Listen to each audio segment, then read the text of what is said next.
The more I read the Bible, the more I read about giving.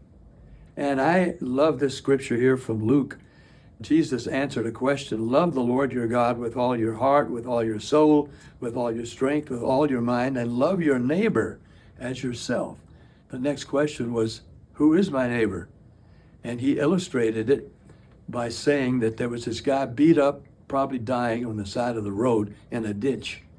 And a couple of religious guys came by and walked away on the other side as if they hadn't seen him. But a guy who comes by, and he's a Samaritan who the Jewish people in that day looked down on as sort of second class. But this second class guy saw the fellow, didn't ask, is he a Jew or is he a Samaritan? He's just a guy in trouble. I want to help him.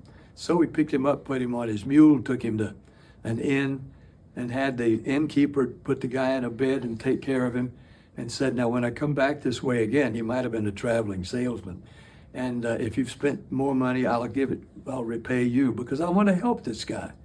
And Jesus said, that is a neighbor who looks after someone else who needs help, and in whatever way he can, helps him or her. And that's why I come to you sometimes with things like my song One, which is a fundraiser for drilling wells of clean water in Tanzania and other nations in Africa where governments don't create water to give to the people who live out in desert lands the way they did 3,000 years ago. I know, I've been there, I see it myself. They don't have clean water to drink. I've seen in my mind and even in my eye women walking with empty buckets miles across the desert, maybe with a child tagging along, to carry another bucket of water that they get out of a muddy ditch somewhere. And the water she takes home, which is all she has, and gives to her other children, is poisoned. It's absolutely poisoning the child and the other children by the millions, so much that the life expectancy of a child today in that part of the world is 5.